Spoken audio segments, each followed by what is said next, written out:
welcome to SveNFL. What's up, y'all? It's Jonathan Rollins. Excuse me, Sarah. And we're two Americans living in Sweden talking about football. If you don't know, when you hear that horn, something fantastic is about to happen or something spectacular has happened already. And right now, the case is the former. We're about to dig into Week 17. And if you don't know, we are both fans of teams. My team is the Miami Dolphins. Skip's team is the Atlanta Falcons. And both of our teams are, as my grandma would say, working our nerves. Or actually, working my last nerve. But yeah, they own my last nerve right now. Y'all be out here working my last nerve. Working my last nerve. That's when you knew you were in trouble. Ooh, that's when you know you're about to get hit in public. It's like, damn, we got all the way down to the last nerve. Last nerve? I'm in. You're on my last nerve. Mom about to knock me out. It's like, man, I shouldn't have touched whatever that was in the grocery store. Did you get the speech in the grocery store before you go in? Stop in the parking lot. She turned around to the back seat. When we get in the store, don't you touch nothing because you can't afford nothing. And I ain't about to buy nothing if you break something. If you break something, my mom used to say, if you break something in the store, I'm gonna break your behind. I'm like, I want to say, Mom, that don't make sense. You can't break my behind. I've been getting spankings all my life. My behind is never broken. Yeah.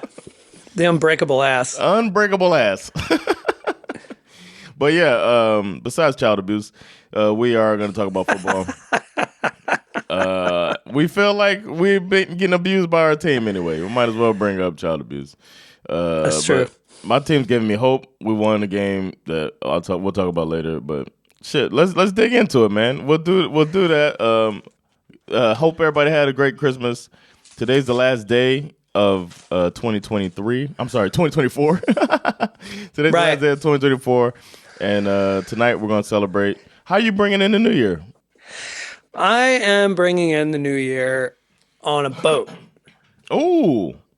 I got me and Joanna, we have these friends who live on a boat down in Longholmen. And we do this. We've done it several times. Yeah. It was it's just it's a great environment to have a party, and you're sitting on this boat, and it kind of, because you're on a boat obviously, so it moves a little bit, so deep into the night after you've had a couple of drinks, you're like, man, am I fucked up, or is this boat move? Like, you look out the window and it's like all of a sudden the landscape of like Stockholm from across the lake is like shifting, and you're like, okay, how fucked up am I? What was in that rosé? Yeah, exactly. What are you guys doing?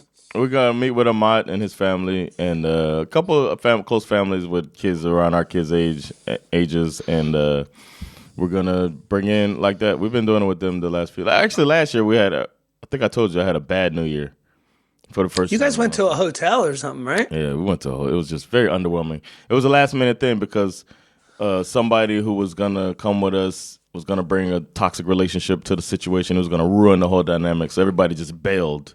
So we had to come. Oh, right. I remember that. So Weird. It's like, it's my favorite holiday. So I was like, man, fuck it. We're going to a hotel.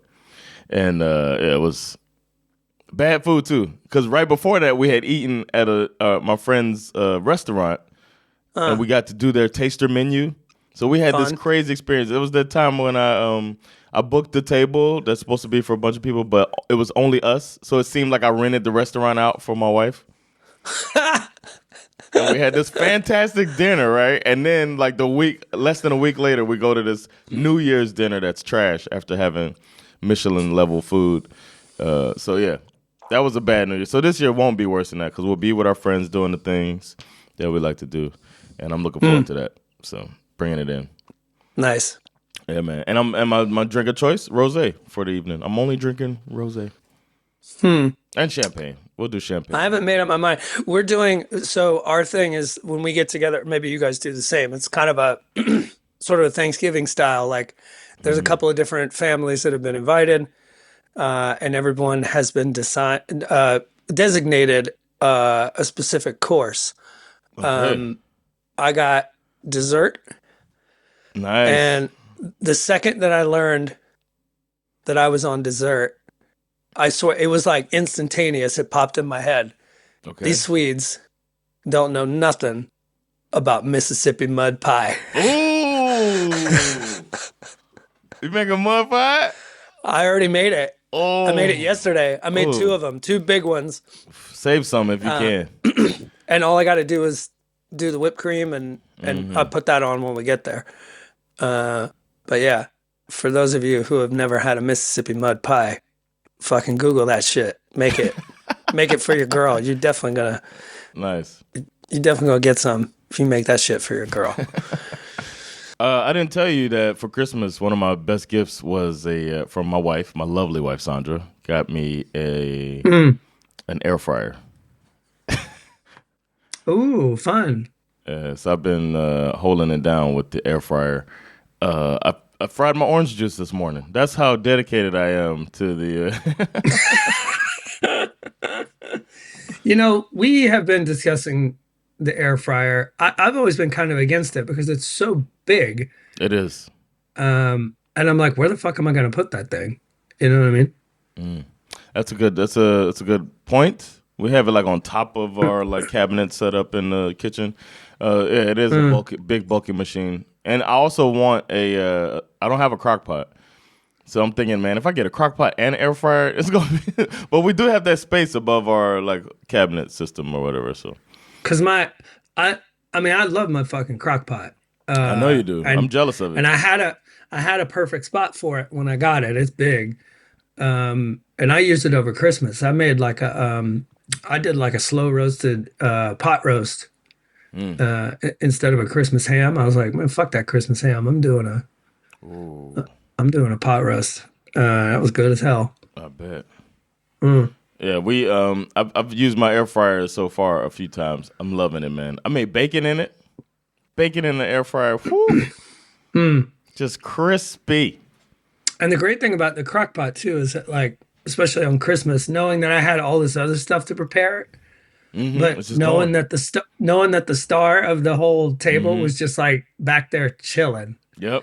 You know, I was like, I don't even got to worry about you. Yeah. I love it. I need to get one, man. I'll go ahead and buy it myself. But yeah, that's been my thing lately. Just grabbing, and I've been really in the kitchen, man. I've been really like asking my phone for recipes because I got the AI thing in my phone, and I'm just like, yo, I got this, this, and this. What you got? And the phone will just put some shit together for me. I made a snap. Yeah, that's fun. You just tell it what you have in the fridge, and it tells you what to make. It just puts a recipe together, like multiple recipes. It's like, oh, you got this, this, and this that you can do, and you know, and I'm like, well, I got my kids here, and it's like, oh, well, in that case, something that's kid friendly is this. It's so dope. Give me that's ideas. Pretty fun. Yeah, one thing that I had a brunch. My friend was coming over. My stylist friend that has styled my outfit for this live thing I did. So I was like, I owe you a brunch, man. Had her over, and I made shakshuka. You ever had shakshuka before? No, but it sounds really fun. It's amazing, man. And I didn't even realize that there was no meat in it. Because normally I just think of meat as the main part of a dish.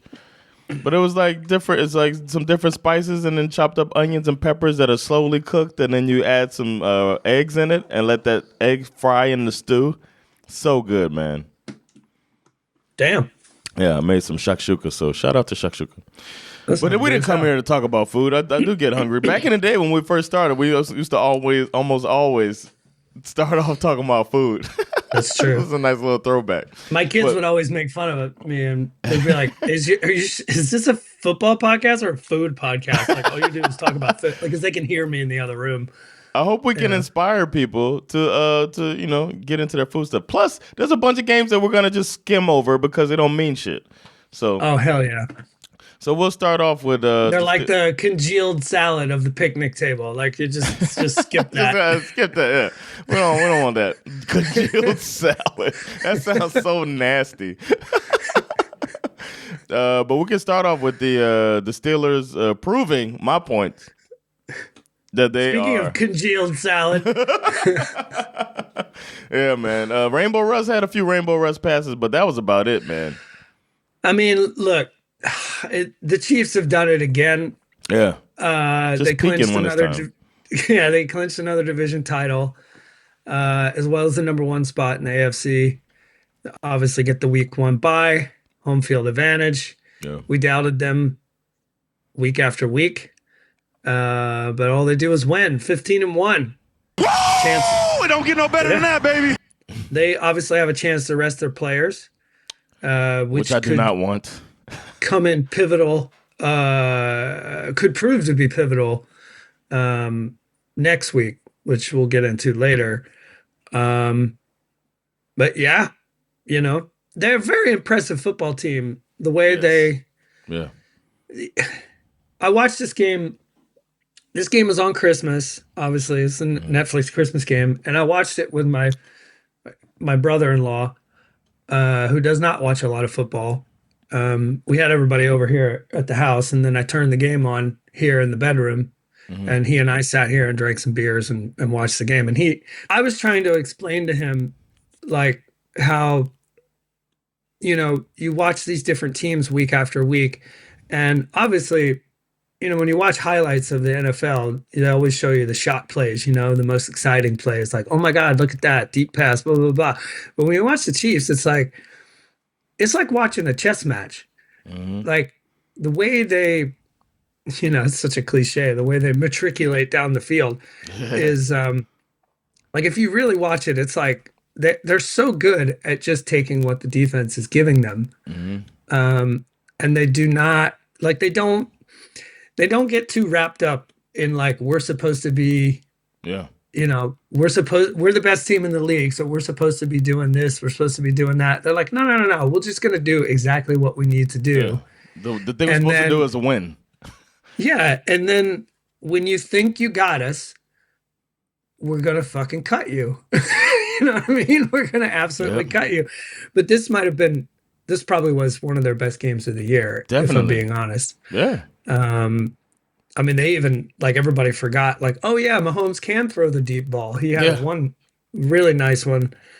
Also, the Steelers, as you have suggested, are I think that I have to agree with you. They do appear to have peaked. Yeah.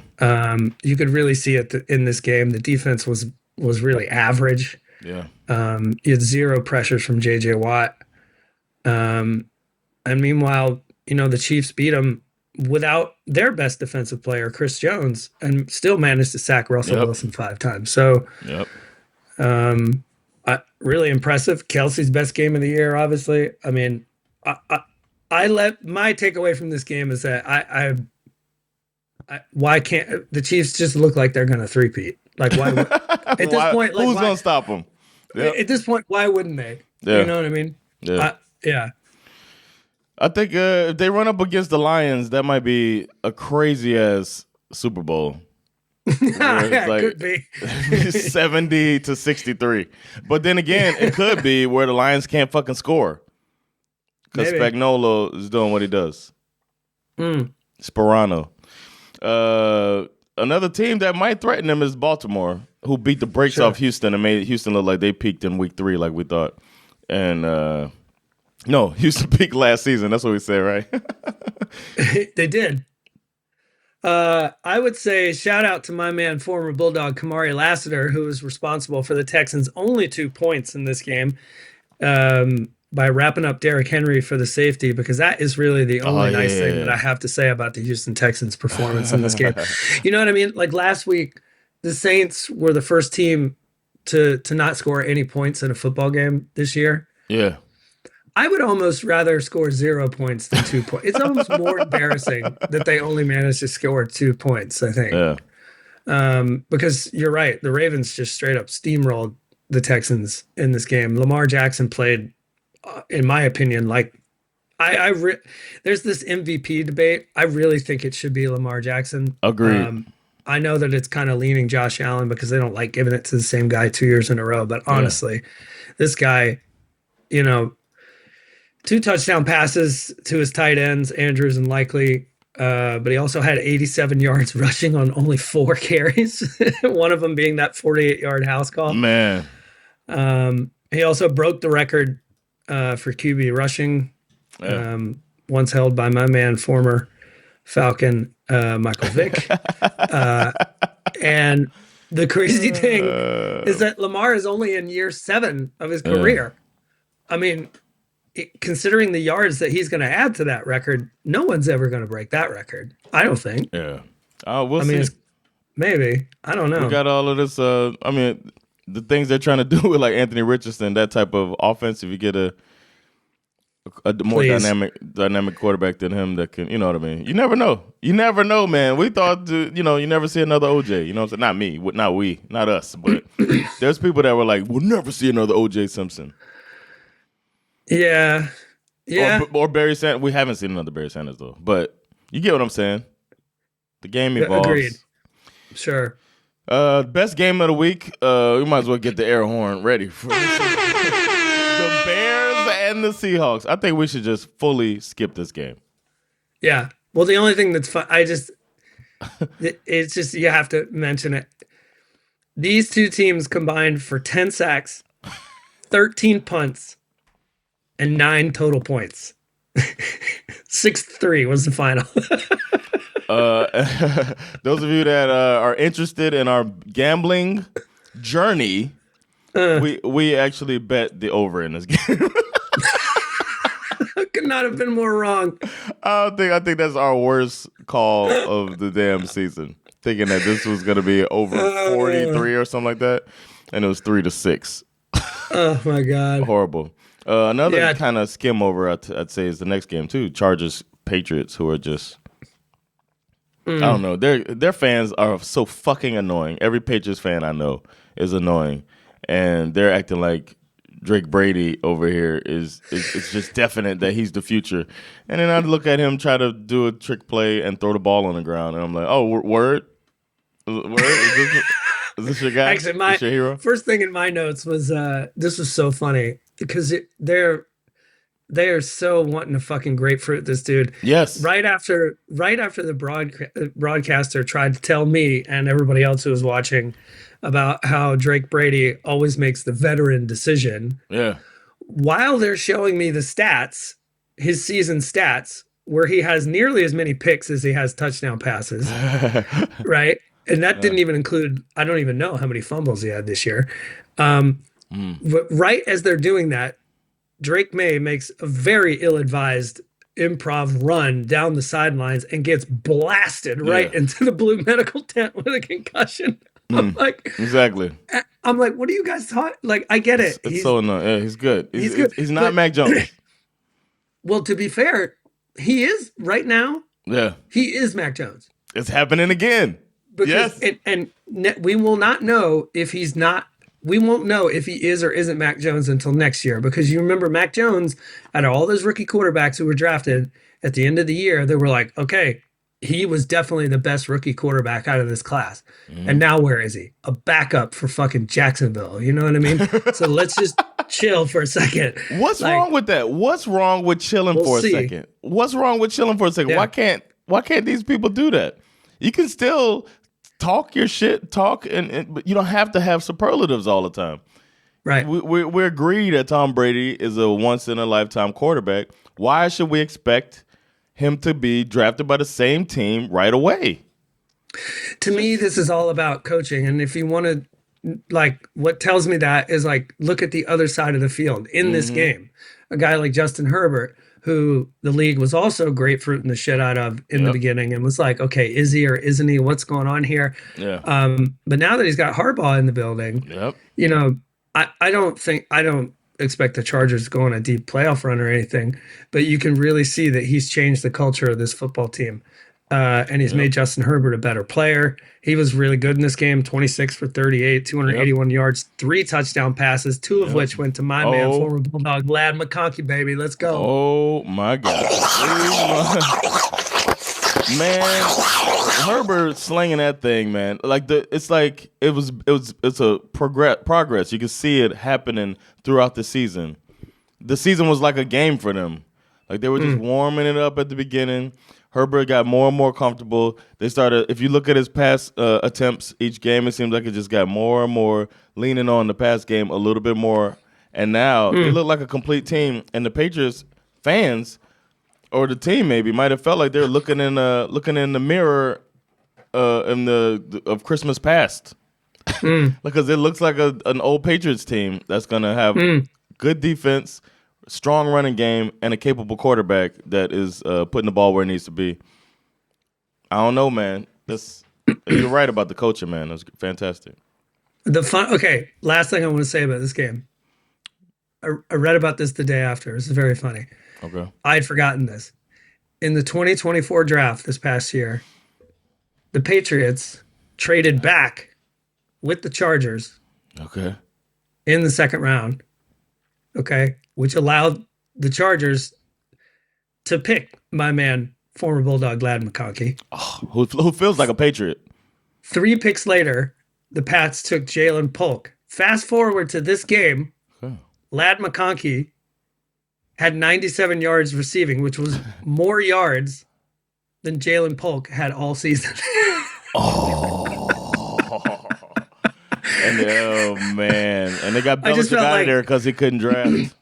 I just feel like with our shared hatred of the Patriots, I couldn't let that nugget go unnoticed. I'm sorry. I want to apologize to our viewers for my boner.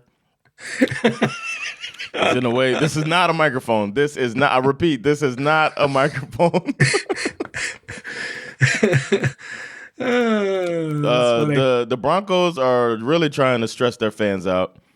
They lost to the Bengals in probably a very consequential game, too, for both teams because the Bengals are really scrapping their way. And you know, another narrative that's annoying me?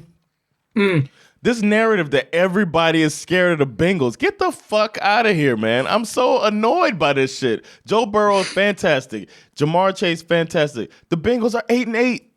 They're 8-8 still. Like, they still are just losing games. What are we talking about? Do you think they're going to go up and because they've been close in some games against good teams that all of a sudden everybody's scared of them? What the fuck are you talking about, man? They still have Zach Taylor on the sidelines. What are we doing here? It's been really annoying. It's true. You're right. That is a very strong narrative. And I mean, I don't know. It's obviously disrespectful to the Broncos, like, because essentially what we're looking at here is a chance for the Bengals to sneak into the playoffs if the Broncos fail to beat the Chiefs next week. There's a few other things that need to happen, but it's like everyone's just assuming that because the Bengals beat the Chiefs in the playoffs a couple of years ago, that, you know, it would behoove them to make sure that the Bengals don't make it into the playoffs. But you're right. The Bengals are a very unpredictable team. Obviously on the offensive side, they're great, right? Yeah. You know, they locked up Jamar Chase, but then T. Higgins scores 3 touchdowns. So that's, you know, Bo Nix looked good in this game too. But Bengals in this game, how about that kicker doinking the flea? Right? I was like, what the fuck? That was a backup kicker, right? Because their kicker's hurt, right? Yeah, they brought him in a couple of weeks ago. But the crazy thing was the Bengals tried their best. Like I say the biggest flaw is the sidelines. Zach Taylor tried his best to lose his goddamn game.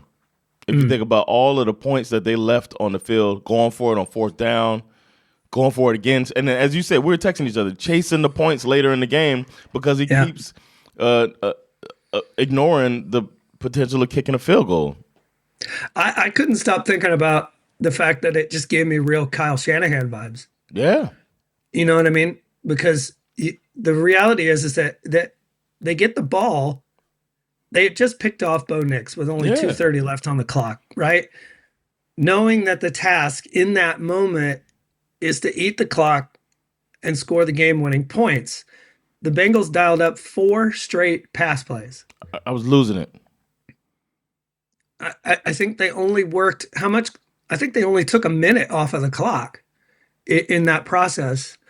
They injured their running back when they finally decided to play the clock management game. They were like, "Oh, don't score a touchdown. You got to slide." And he did this weird, awkward slide and injured his ankle. Chase Brown. Eventually, they just decided, like, fuck it, let's just go score this touchdown. And then, of course, Bo Nix came back and tied it. And then, they got the win. Yeah. But you're right. They didn't look scary. Like, oh my God, everybody's worried about this team. They look like a team that is just a lot of talent on there, but can't put it together. Because the reality is this: with 2:30 left on the clock, you got the ball in your hands. They could have worked this clock down to like 3 seconds and then kicked a chip shot field goal and just walked out of the building. But yeah, they didn't do that. They're not that squad. It's so annoying, this narrative, man. It's annoying me. They keep trying to recreate this NFL of old. It feels like everybody's comfortable with, and maybe because CBS is involved and it's all old people watching. I don't know, but it's like they're so comfortable in the NFL where you got Dan Marino and John Elway and Joe Montana and these guys and these standard pocket passers. So they really lean into these pocket passes. But the NFL today is Josh Allen and Lamar Jackson and fucking Pat Mahomes. Like, it's the game is a bunch of movement and motion and sweeps and fucking blitzing defenses that do amoebas and you know what I mean? It's like it's not the same NFL, man. It's annoying. Yeah. Then you got the Rams played the Cardinals in a very second to worst game of. I don't know if I've seen a stat line like this where Matthew Stafford is throwing 17 for 32, 189 yards. I haven't seen anything like that this season. Especially after putting up 44 points on the Bills like a couple weeks ago. Yeah. The first time these teams met in week 2 this year, the Cardinals beat the snot out of them 41-10. This was kind of the opposite of that in a way. The Rams went in 13-9. The Rams didn't know it yet, but they would eventually have already clinched by winning this game. And there were a bunch of like weird like strength of victory tiebreaker type things that all kind of fell their way on Sunday. So the Rams have clinched the division, which we called. Which we did call. I put them in the Super Bowl, and I regret that. I mean, the Rams, I don't know. They scream first round exit to me. Yeah. As fun as they are. I mean, Karen Williams scored a touchdown in this game, which he always seems to do. Trey McBride caught his first touchdown of the year, which is crazy. It's crazy. Yeah. And they could have won the game with another Trey McBride touchdown, but Kyler Murray doinked a fastball off of his helmet. And I can't remember the DB's name, but he made a spectacular diving interception to like seal the win. That was nice. Yeah, his second pick of the game too. Kyler Murray throwing the ball 48 times. That's great. Ultimately, the game kind of meant nothing for the Cardinals. They were already eliminated. But the interesting thing to talk about in the offseason is they kind of have to figure out what they want to do to improve on next season, because we've been saying it all year. They feel like they're ahead of schedule. Like they're better this year than we anticipated. Mm-hmm. I predict that they will keep Kyler Murray. Oh, yeah. Because there's not really a lot of great alternatives out there. But I would argue that next year is probably a hot seat season for Baby Yoda. Yeah. They might go for You like that? You like that? He's going to be thrown around on every team, man. That's true. He is out there. But shout out to the Rams, who started the year 1-4. And managed to win the NFC West. So good for them. They held the line. Yeah, they held it down. The 49ers fell apart, and then they kind of snuck in there. Seahawks, we knew, were a house of cards, and then the cards were the cards.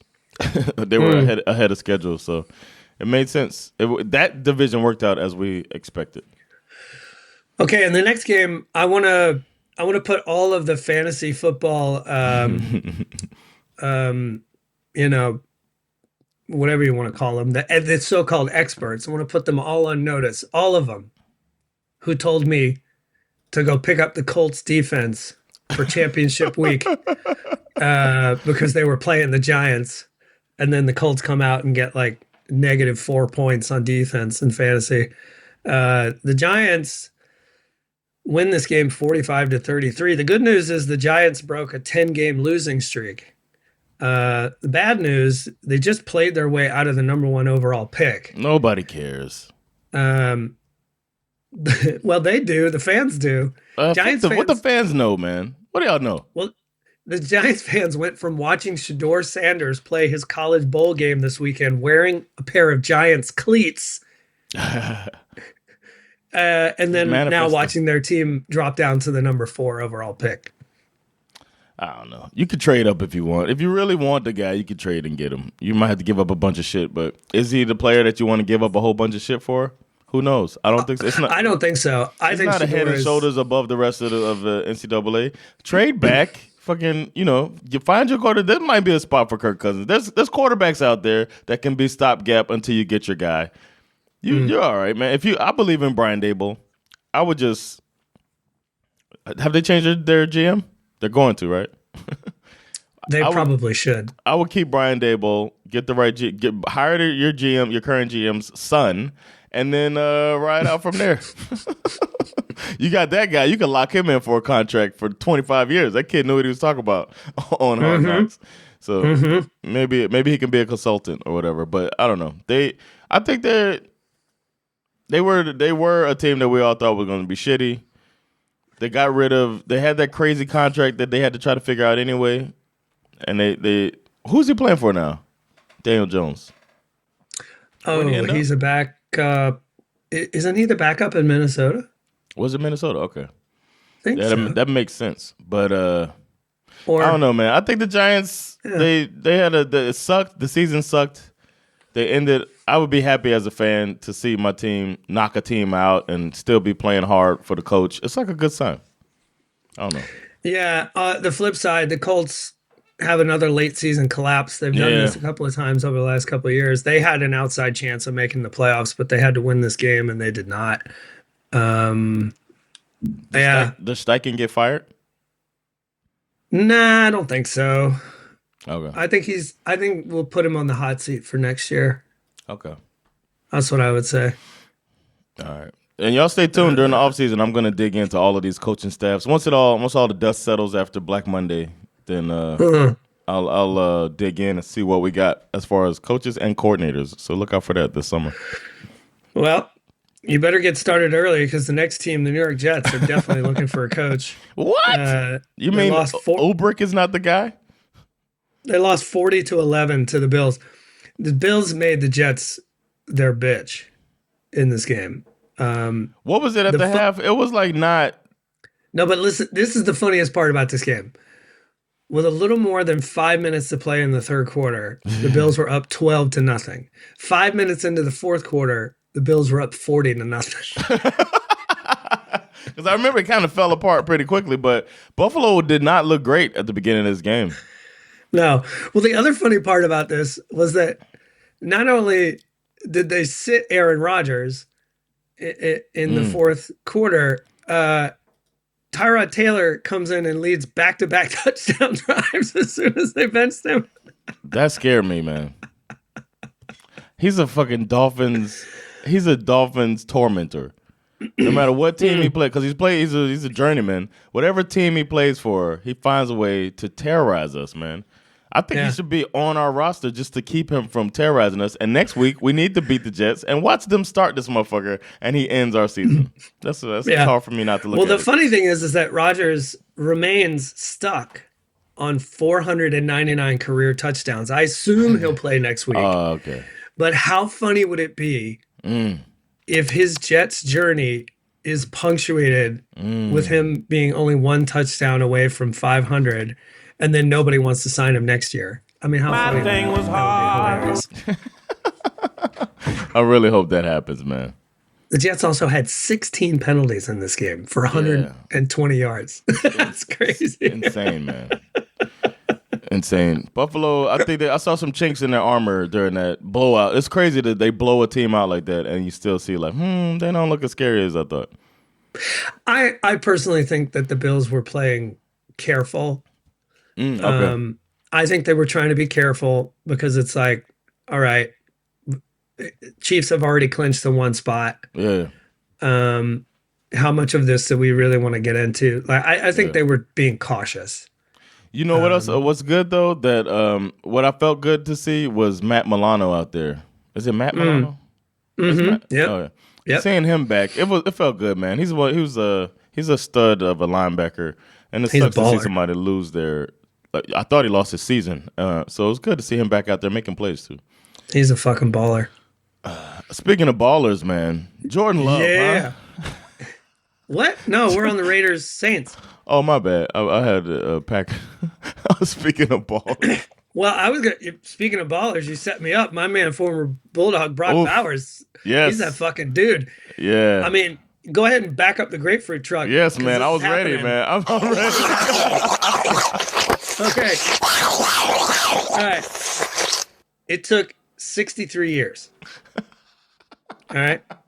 But it turns out all we needed was a badass tight end with back-to-back national titles and a whole bunch of dog in him to break the rookie tight end record for most yards in a season. Over 1,076 yards and counting with one more game to go. And if that's not enough, he done went and did that shit again by breaking the rookie receptions record that was broken last year by Puka Nacua, over 105 receptions. And need I remind you, this man did this with Gardner Minshew, Aiden O'Connell, and Desmond Ridder throwing the passers on a Raiders team that does not have an elite number one wideout. So it's not like you got to shut the guy down. That guy's double cover. Yeah. Like, he's the guy. He's the guy. Yep. He's fucking him. Okay. Yeah, he is. And I know they're going to give Rookie of the Year to Jaden Daniels, but honestly, they shouldn't. They should give it to this guy because if you're talking about like who was the most valuable rookie, and you consider their entire situation, it's not even a question. Not even okay. Close. Now they only won 4 games. Correct. And the bad news: a few weeks ago, the Raiders owned the number 1 overall pick. But after 2 straight wins, they now drop all the way down to 8th. Damn. And they play the Chargers next week, who have nothing to play for. By the time it's all said and done, this team that they lost 10 straight this year, could be picking outside of the top 10. Well, at least they found their coach. Yes. Yeah, two interim coaches looking at each other. It's so dumb. They're listening to a player. Maybe next time, don't listen to a player. You never know, because you could have listened to a GM's son in New York, and then in Oakland, not Oakland, but in Vegas, you listen to a player. So it's like, damn, you never know. I still feel like it just still feels like Oakland. I can't get used to calling them Vegas. Yeah, same. Do you think the Saints are going to go ahead and hire the Riz? I don't know. You know what? They might. No, get out of here. They'll be making the same mistake that the Raiders made. Here's the thing. I think he's a special teams coach, and I think they're more fit to be a head coach, though. I actually am not sure they're going to have much of a choice because I don't know a lot of coaches who are going to want to go to the Saints, given. Yeah. I mean, I know we talk about their cap. They do this every year. They always have this crazy cap situation. But this year it's even worse. They're already for next year like $80 million over the cap. And they have kicked the can down the road so many times and restructured so many deals that I think the Saints are at a point. We've also been saying at some point they're going to hit the wall and they're going to have to rip this thing down to the studs. And I think that's where they're at. And I don't know a lot of coaches who are going to look at that as an attractive option. So I think they might be stuck with him, to be honest. They might want to rip this thing down to the studs, keep him in the building, rebuild, and once they get to a place where they feel like their financials are in order, then they can go looking for whoever their coach of the future might be. I don't know. I think I'd want to rip it down to the studs with a coach that is gonna be able to build something, like a proven coach. Like if Belichick was available, Mike Vrabel, make it attractive for them. That type of guy. It's a fair point. Pete Carroll's looking to coach again. You know what I mean? He had a lot of say on their roster when they built that Seattle team. I think something like that, or bring him in as a consultant to build the team, and then have him pick a coach and all that. You know what I mean? Like maybe somebody from his tree or something. I don't know, but get one of these guys in there, and then build like that instead of taking a stopgap coach and build, and then you bring in a coach that has to kind of restructure it anyway to get what they want, what they need. It's a fair point. Yeah. Fair point. We'll see. All right. My bad about that. We got two teams that seem to have their quarterback of the future, right? And the Vikings going to have a big decision to make again, in the offseason. You know what? I think you keep screwing this up, because what they did is flexed this game. They flexed this game as the Sunday night game. I really want to talk about it. Okay. We'll get to it. Because the next game I have is Bucs-Panthers, which obviously we can rip through that pretty quick. I mean, honestly, Baker, the fucking touchdown maker, just went absolutely insane. I know that, like, I'm going to get in trouble with your boy Ken for saying nice things about Baker Mayfield. Hey.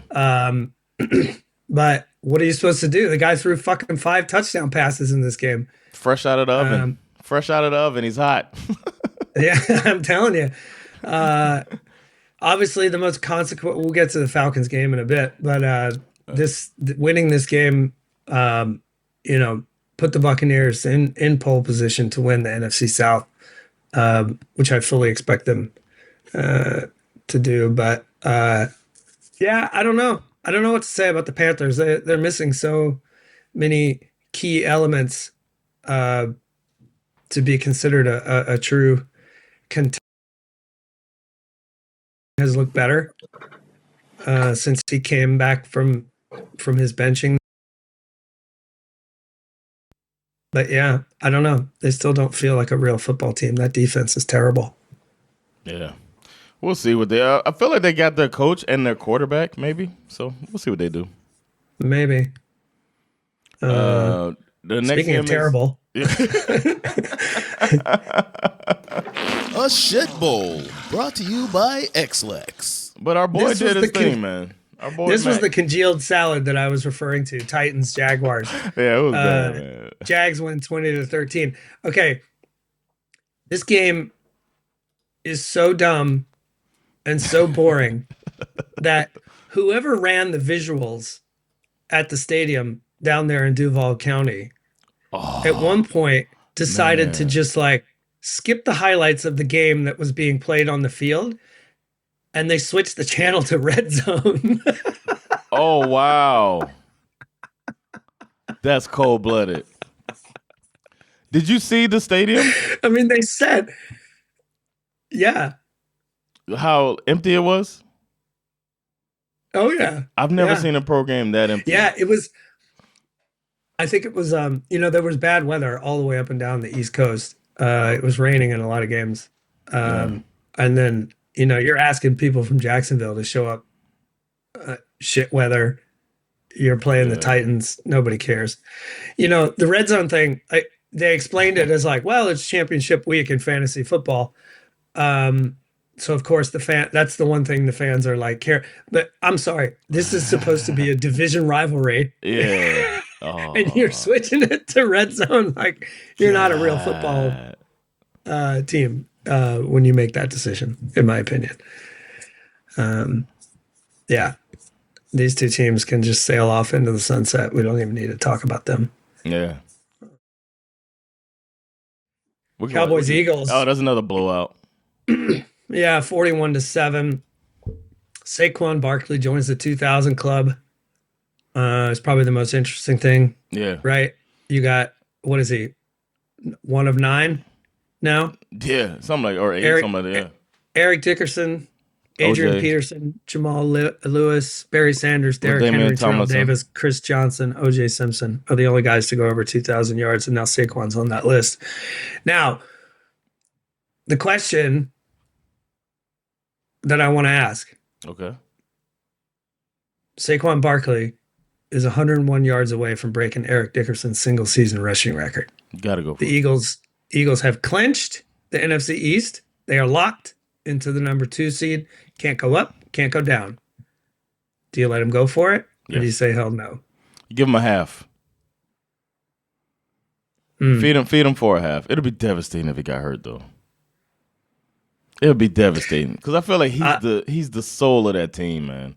But if you ask him, sit him down and ask him, and that's what Nick Sirianni's going to do. You sit this guy down, you ask him what he wants to do, and then we see each individual coach, each individual player, everybody in the building, and see what he wants to do. I'll add one more nugget to this equation. Right? He's 101 yards away. Mm-hmm. Final game of the season is against the New York Giants.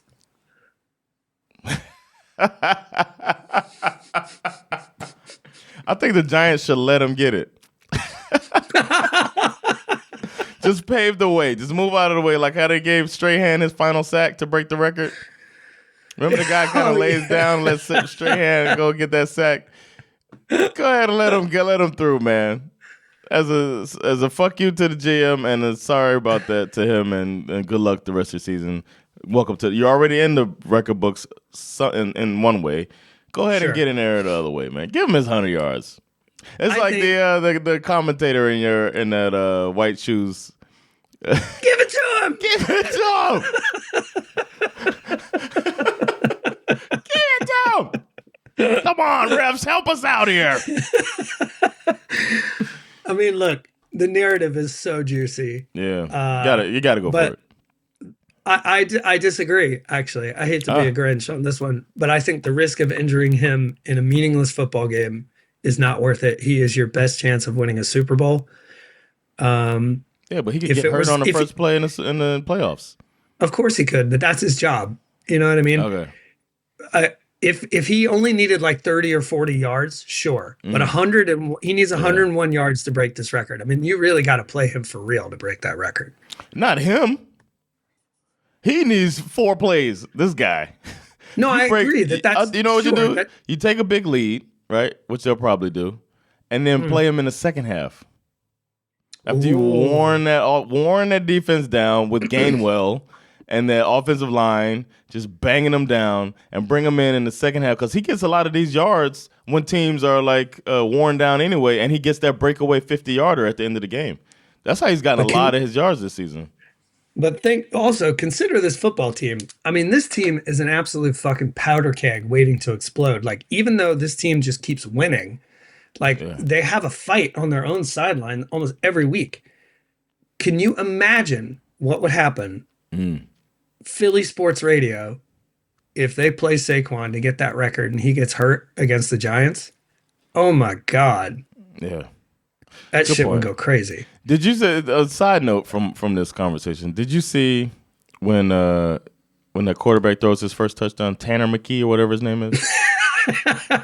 Yes. Did you see that? Because the media loves. This is one thing they fucking love. I'm annoyed with it too, man. You know what they love? They love these. They love stereotypes, right? They love stereotypes. It's easy for these narratives. So Big Dom has turned into this annoyingly larger than life character, and. A.J. Brown scores a touchdown. During his celebration, he throws the ball into the stands. And I've seen this happen before. The player throws it in the stands and then realizes, oh, shit, I want the ball back. They find a way to get the ball back almost 100% of the time because the fans, they fucking, whatever. And you're going to get something. You give it back, the team is going to do something nice for you. It's happened. That one fan got to meet Tyreek Hill when and he came and gave him an autographed jersey or some shit that he probably sold on eBay later. You get something. So he throws it in the stands, and then did you see this? They get the ball back, but they didn't just get the ball back. Big Dom got the ball back for Tanner McKee or whatever his name is. Shut the fuck! I'm so annoyed with this shit, man. Pump the brakes. That's funny. We get it. Big Dom is who knows what he does, but it might be the mafia. It's like, shut the fuck up. I'm so annoyed. I don't even think it was necessary. I mean, you saw AJ Brown obviously offered him a signed jersey. Like you could see him saying, like, "Hey, I'm gonna give you this the jersey I'm wearing right now. It's fucking yours, and I'm gonna sign it." And you saw the guy who returned the ball. Like he's a true Philly fan. Yeah, he's like, of course. And you could see he was gesturing like, yes, like, of course I had to do, like, you're right. Like, you know what I mean? And it's a chance for a rare opportunity for a true fan to feel like, oh my God, I'm part of the team story. Yeah. You know what I mean? So Big Dom was not necessary. Big Dom when he got the ball back. Oh, there he is. Shut the fuck up. God, it's annoying. Like Big Dom walked up into the stands and was like, hey, you want me to kill your whole family? Give me the ball. Exactly, man. Get out of here. Yeah. Now we're at your team, Dolphins. No, for the record, I wasn't trying to. I'm not that happy about the game. It's not like I really want to talk about the Dolphins. I just had the wrong schedule. So for the listeners. But now that we're on it, this is what the Dolphins that I wanted to see while Tua was hurt. Where Tyler Huntley. I feel like they've reached where they could with this guy as the quarterback. But I feel like with Mike McDaniel, the game plan being so much in Tua's, like there's so much on Tua, so much responsibility on him to be that quarterback. That's a scary thing. And this injury coming up out of nowhere. But apparently he played through it against the 49ers.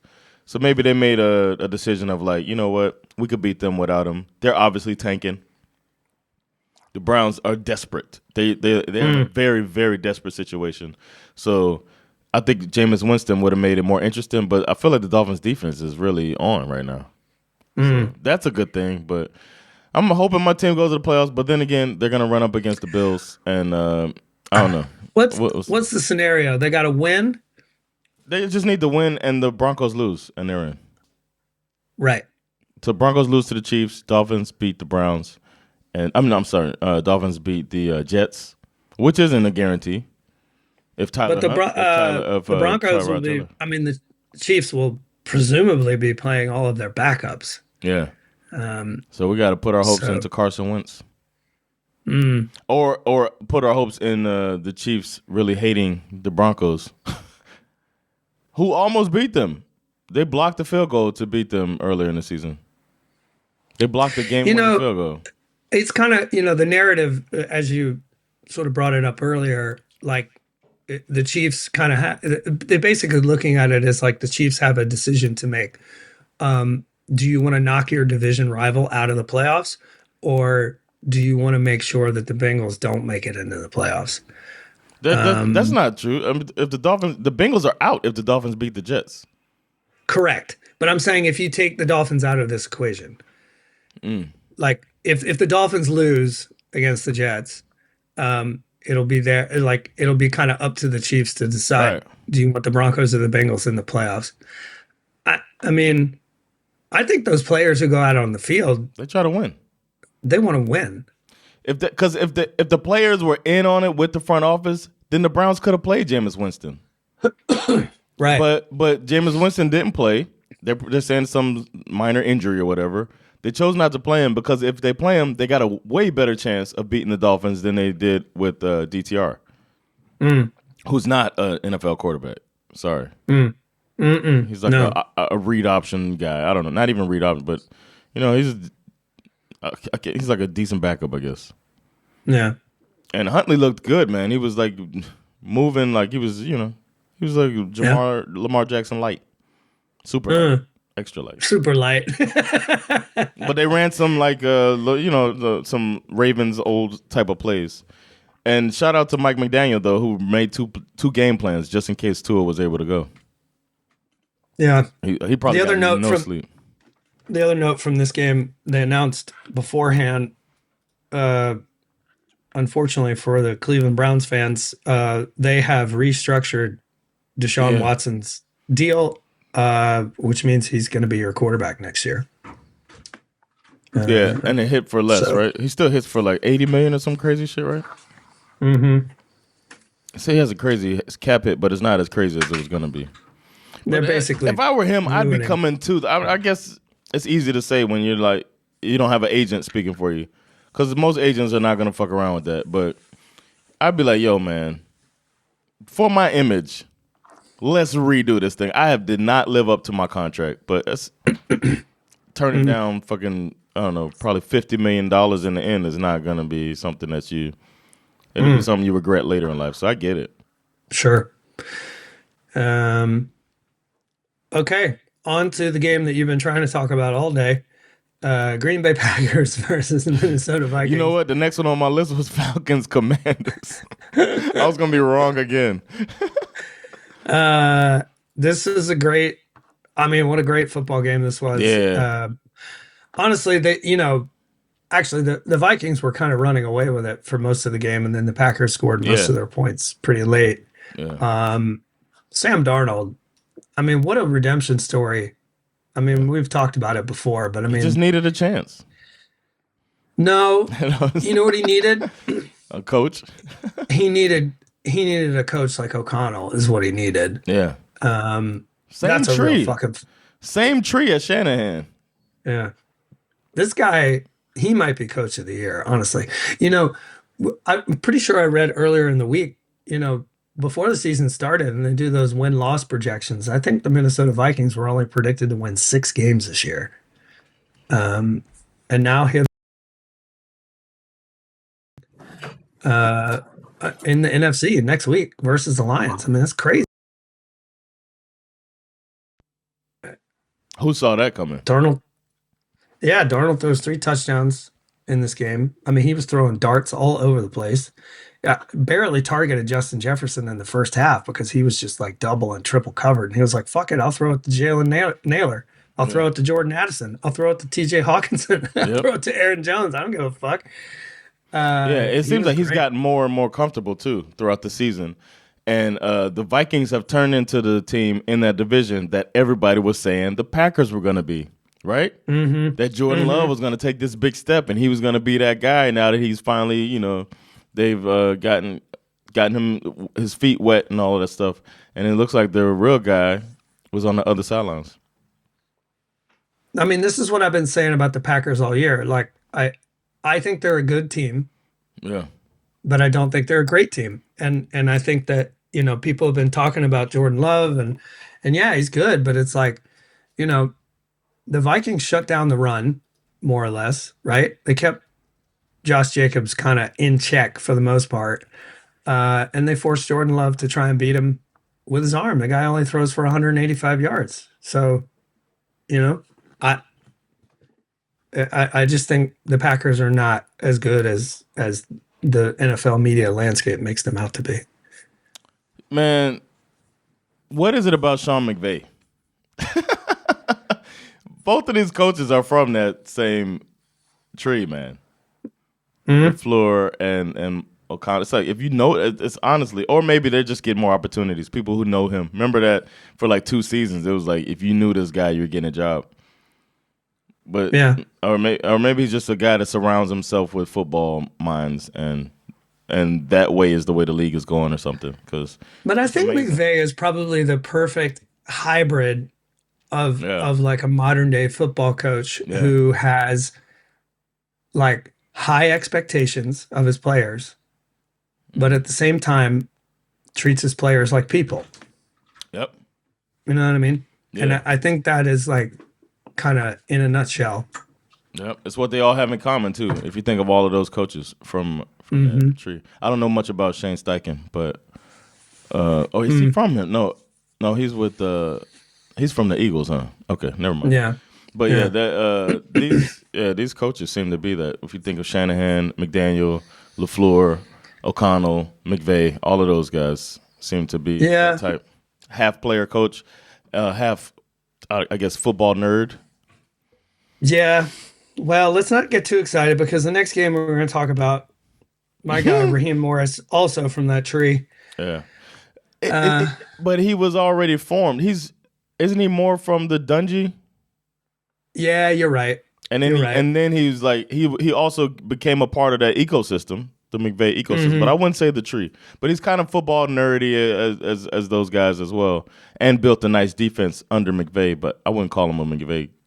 He's in the same garden, just a different tree.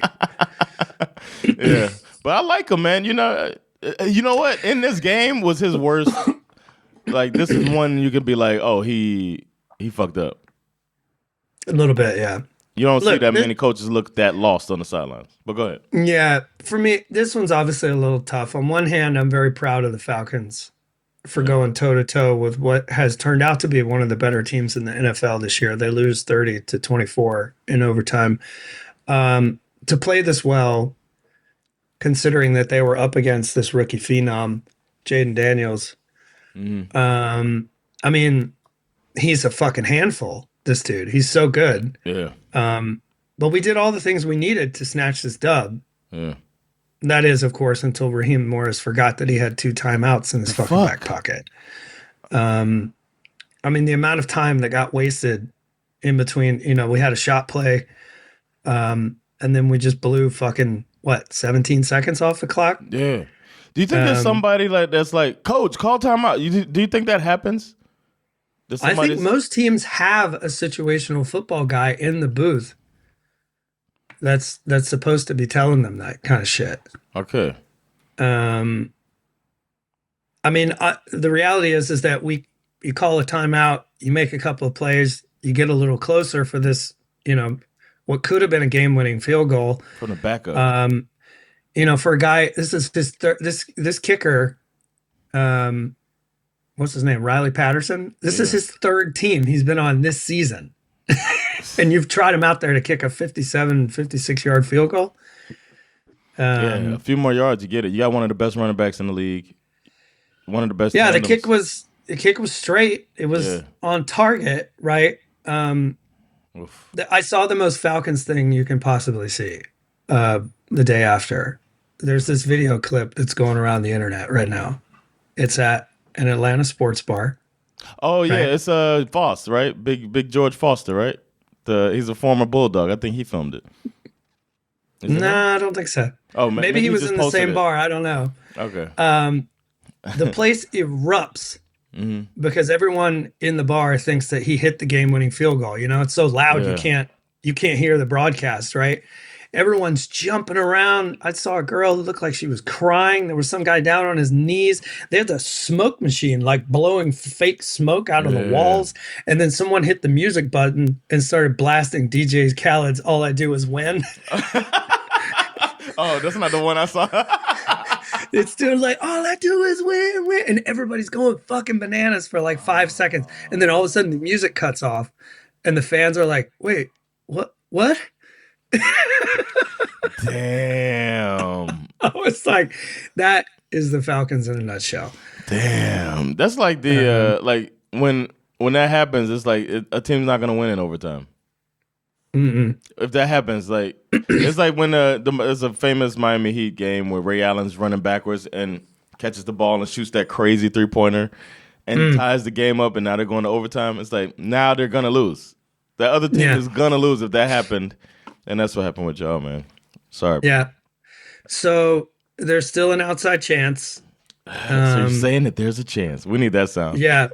We went from, again, fucking next gen kicking me in the nuts. Had we won this game, we would have had a 79% chance of making the playoffs. But since we lost, we only have a 15% chance. We have to beat the Panthers and then hope for the zombie Saints to beat the Bucks. Not something I'm willing to bet on. But yeah. Oh, because you got to win the division. Okay.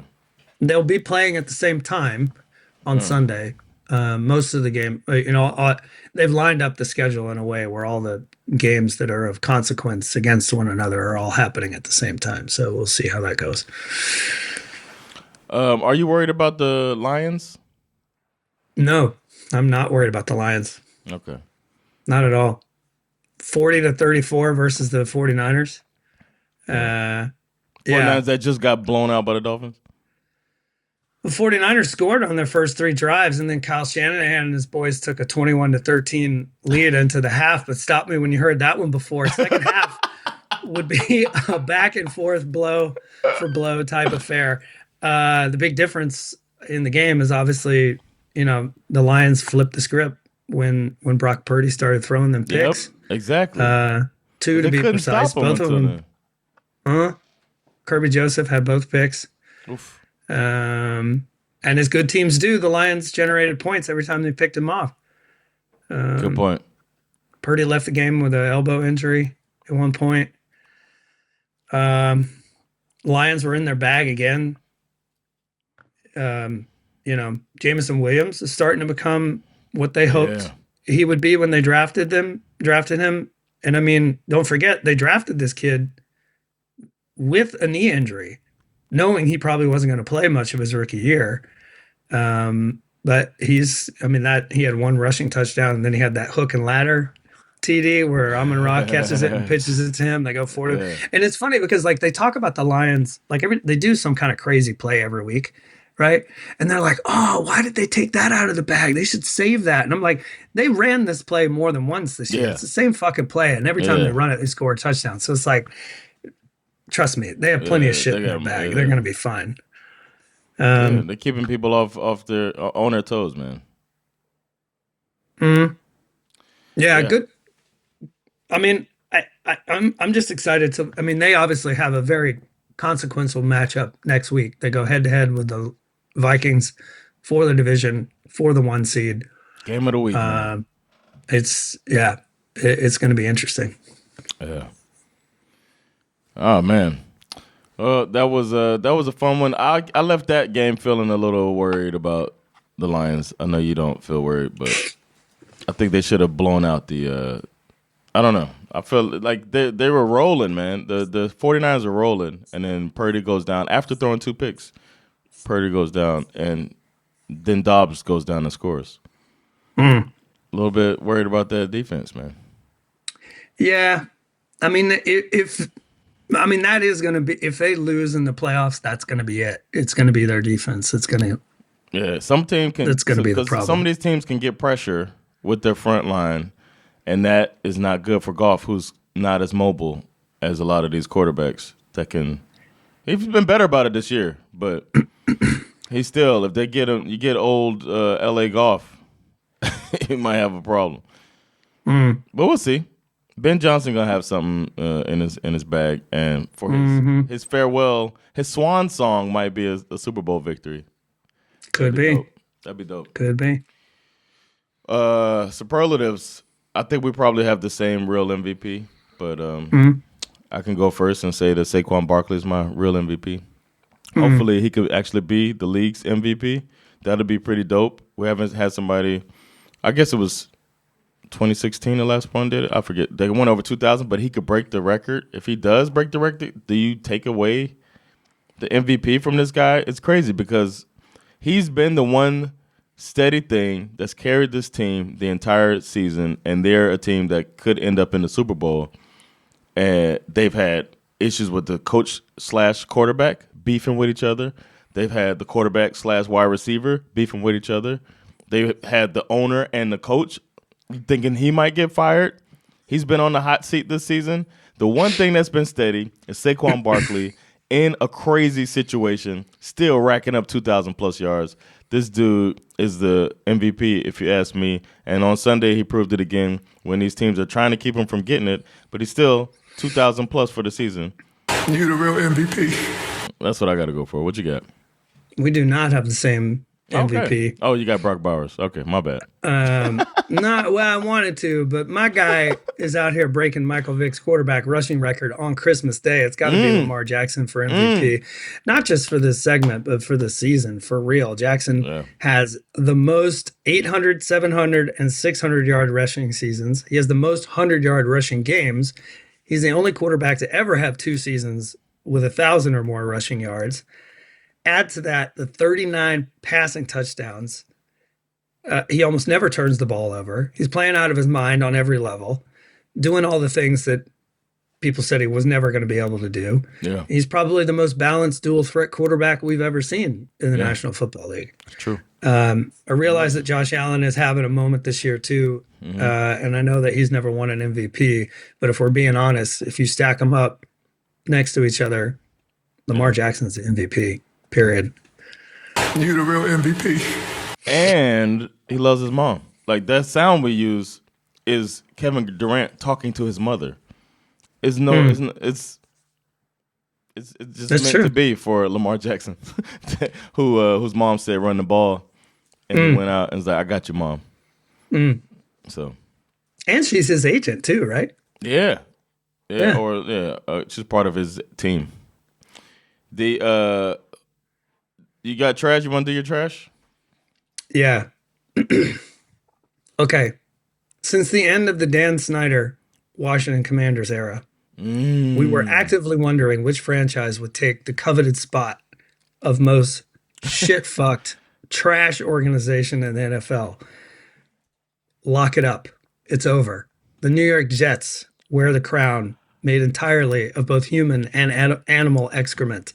You have an owner who is too rich to fail, but he has no fucking clue what he's doing. They threw money at the problem, bringing in Rodgers and Devontae Adams. They fired their coach when they were still 2-3. And they neglected what was a generational defense. None of it worked. And now the Jets are the most embarrassing, oversized dumpster fire full of trash in the entire NFL. I don't know what's worse. The fact that they haven't won a Super Bowl since we landed on the moon, or the fact that they probably won't win one before we figure out how to land on Mars. Jets are fucking trash. You are trash! I love that line. That last line is fantastic. My one thing it speaks volumes about this situation. I like to go in. I'm back into playing Madden now. If anybody wants to come at me, hit me up. I'll give you my ad so I can bust your ass. But I started back playing, and I like to play the Dolphins next game, right? Just as I get to learn all of the stuff about the game. So I just play a simulation to go through all of the stuff. Maybe Raheem Morris should do it as well to work on game situations. but I'm going. I'm playing the game, and then I go in to play the Jets. That's the next game, right? Go to play the Jets. I'm thinking it's going to be an easy thing. I look at the ratings of the two teams. The Jets are higher rated on Madden than the Dolphins. And to me, and I Madden ratings are pretty good, unless you're Woody Johnson and you're trying to use it to actually draft on the team. But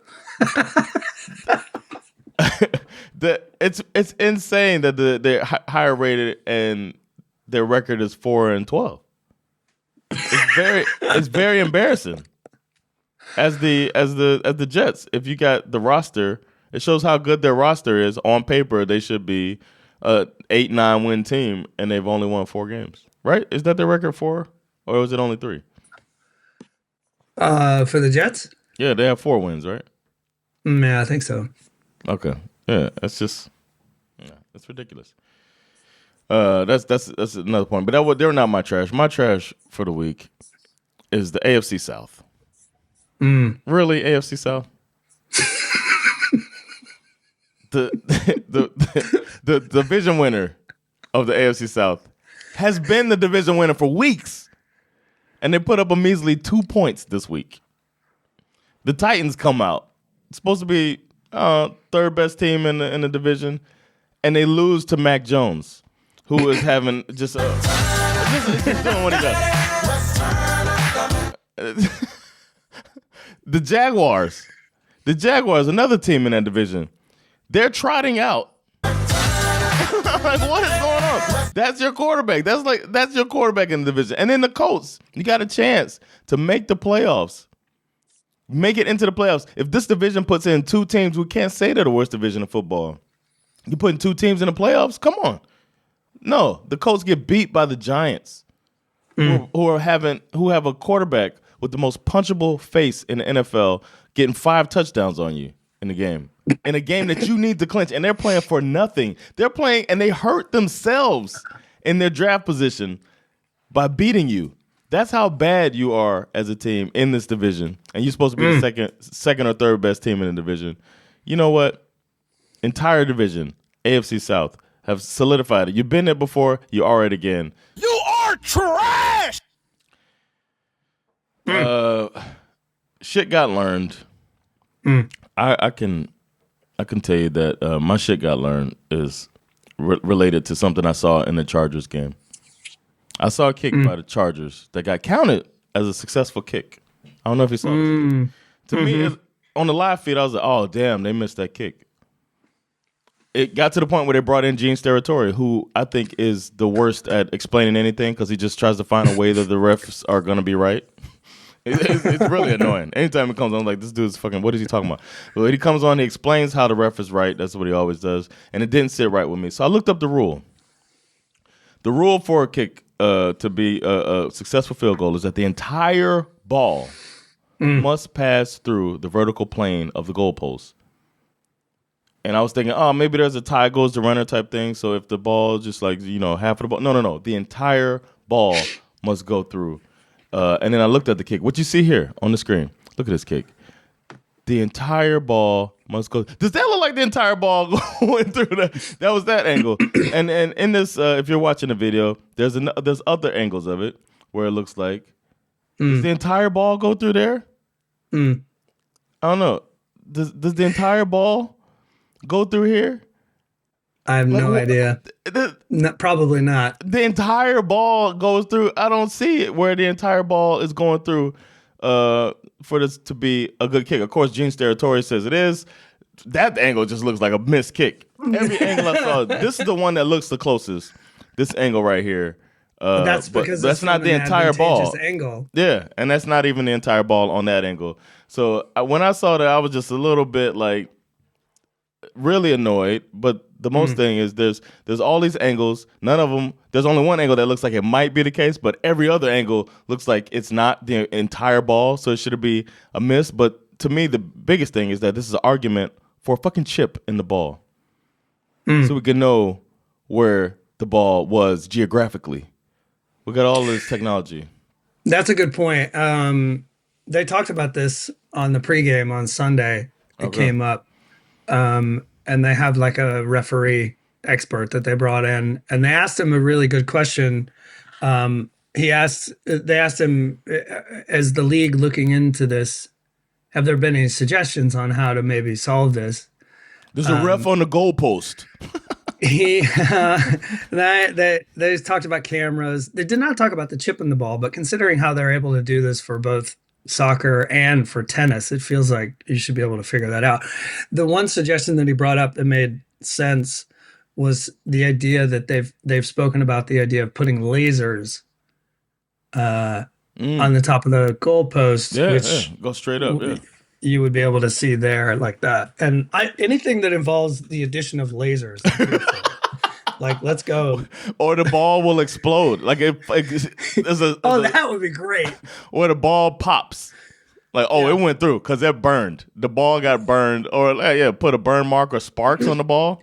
That would make all field goals more fun anyway. Yeah. Like, if the ball explodes straight down the middle, as soon as it crosses through the goalpost, it just implodes. You know what I mean? That would be awesome. Or if you had like a force field where the ball would like a powder, like a gender reveal. Totally. Then you can find out if the ball is a he, she, or they. Ball gender reveal. What's your shit got learned? Do you have one? I do. The shit that I learned is that we have done it again. And by it, I mean doubting the Kansas City Chiefs. Yeah, so true. We could argue that these one-score games that they won this year are an indication of luck. In some cases, maybe that's true. But if you grind the tape like we do, I'm a grinder. There's more to it than that. You don't make it to this point of the season 15-1 off of just pure dumb luck. Even more impressive, they've done this while not having scored more than 30 points in a game all season. They showed all the other teams at one point who haven't scored over 30 in a game and they're all 2 or 3 win teams. Yeah. Oh, I saw They that. put this up on the broadcast. I saw that They're all graphic, 2 or 3 win teams. In fact, the last team to score less than 30 points in all of their games and still have this kind of record, you got to go all the way back to the 1925 Frankfurt Yellow Jackets. Damn. Okay. I mean, everybody remembers that team. They were ballers. Squad. Yeah, we've been out here looking for a reason that the Chiefs can't win the Super Bowl again. Mahomes and company just said, yeah, hold my fucking beer. The number 1 seed, the playoffs run through Arrowhead, and everybody just has to fucking deal with it. Yep. You know what it is? Oh, I'm sorry. You still going? No, I'm done.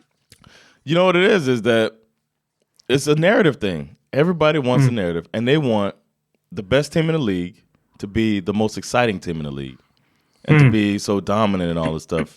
And it's just not what they are, man. They're a team that's going to come out there with a game plan, execute it, and win the game. And it doesn't have to be sexy. And they don't care if it's sexy, and I love it. I love it, man. Yeah. I hope they get the three-peat.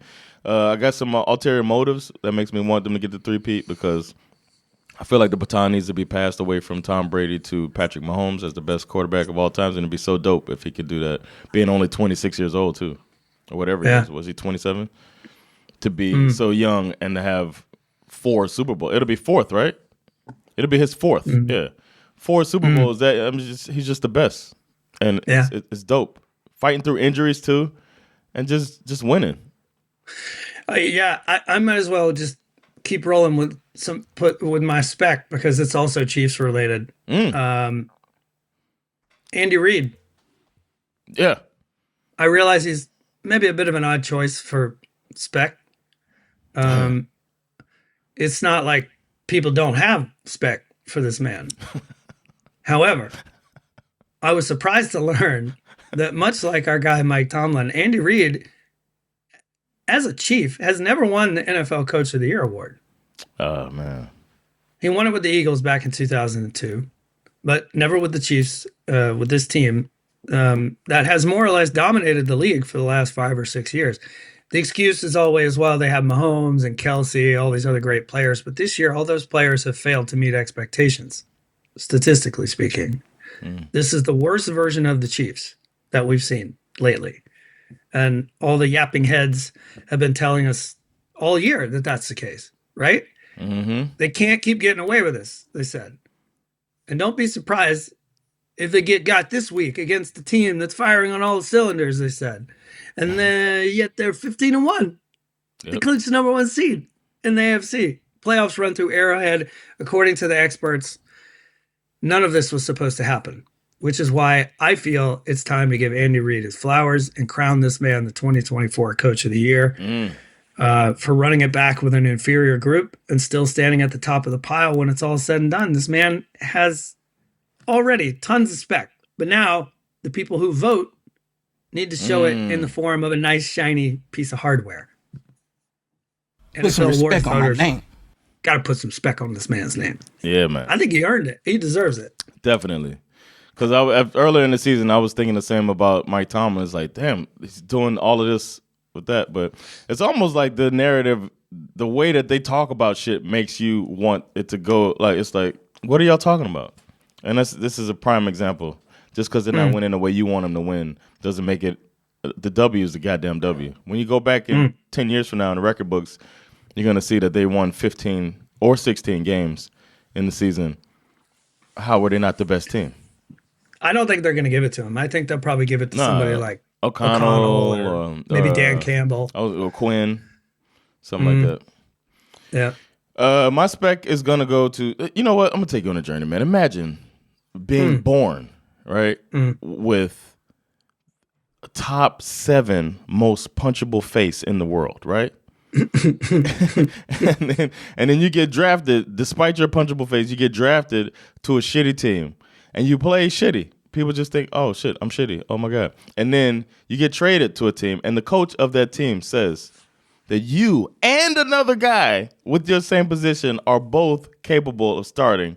And then that other journeyman outplays you and becomes, a really serviceable starting quarterback in the MVP conversation at some points of it. And you just get overshadowed and traded away with your punchable face as well. You've almost outplayed your punchable face throughout college, and now it's back, and you got this punchable face you're carrying it around.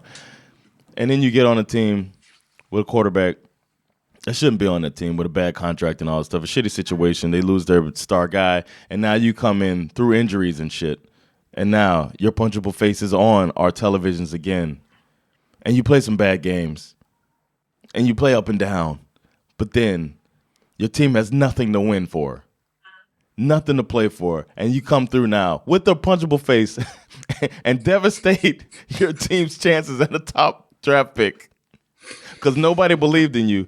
You throw for 17 for 23, 309 yards, 4 tutties, and then run one in to win the fucking game against a team that's trying to get in to the playoffs and thought they could beat you just because you have a goddamn punchable face, Drew Lock. Huh? Your name is a past tense verb. Like, how punchable is that? Huh? Your last name is what happened to knees over 40 years old. Huh? You're the most punchable man in football, but you come through and you devastate 2 teams at the same time. You devastate their seasons. Will they respect you now? Huh? Tell them, Drew. Put some respect on my name. They did this last year. They did the same thing last year with Tommy DeVito. They won these games. They lose those games. They're starting Jane Daniels this year. Oh. The punchable face dude. Punchable face Drew. Oh, man. I never thought about it till right now, though. His name is a past tense verb.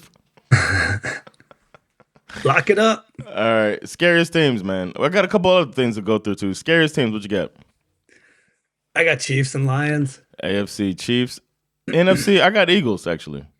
We disagree on that, but I do have the Eagles because of Saquon Barkley and because they just seem like a well-oiled machine. And they also have, in the booth, they have the old man that's got it cranking out, and that's Vic Fangio. And one other thing you got to worry about, the Lions, do they have Big Dom? Do the Lions have Big Dom? You got to think about that. I want to get also, do they have Kenny Pickett?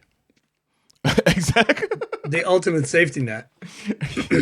They tried to run I forgot to mention. Or Tanner McKee, for that matter. I mean, come on. Exactly, Tanner McKee. I said his name sounds like a Disney quarterback in a Disney movie.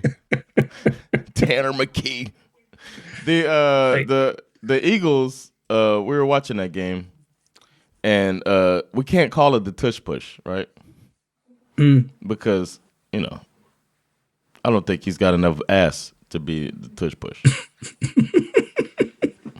So we're trying to come up with nicknames for the tush push in lieu of not having Jalen Hurts with that big rump that they can push and get the first down. So we were thinking of calling it, is it the Larry Carey? Do we call it that? That's what Rob liked. I forget some other Larry Carey. We call it the what do you call it? The can? He said something about the can. I forget, man. I should have written it down. Toss the honky. I don't know. We gotta go. I want our listeners to hit us up with different names. When the honky toss. Yeah, and he got pulled across for one first down with a tush push. So I don't know. I called it something else that I can't say on the episode, but but the last part was drag. Rhymes with drag. It was something drag. The Pigskin Pick'em leader and probable winner. He ran away with the whole season. Shout out to Alexander Stromberg. He was kicking ass. He's in first place alone at the top. And he was just steady all season. So we should hire him to be our betting expert. Yeah, man. You're welcome to help us make some bets. He had 13 games right this week. Damn. Yeah. But Rasmus had 14 right. So shout out to Rasmus and Nicholas. A few people had 14. Yeah, a few people got 14. They tried to hang in there. But Alexander's been steady all season. TD Metcalf 14, so he must be a Seahawks guy. Seahawks guy. I was trying to think of what college team he played for, but I couldn't. Oh, I have no idea. I have no idea where he plays. I wanted to say that instead. But yeah, he's obviously a Seahawks fan. A lot of them out here. So shout out to him, man. We're going to talk about our fantasy later in the week, too. We're going to do for the Patreon subscribers, we're going to talk about our fantasy league and how that went down. But for now, that's it, man. It's been a meaty episode for the final week of the season. So thank y'all for this regular season. Playoff time is coming up soon, man. We're going to exciting. Yeah, it's exciting times, y'all. I got nothing else. Giff, you got anything else? I think we said it all. Oh, shit. The horns are there. That means you're either about to hear something fantastic or you just heard something spectacular. The latter is the case. It's been another episode of SveNFL. Thank y'all for checking it out. It has been Jonathan Rollins. Skip Musara. With SveNFL. We'll be back soon. Peace. Later, y'all.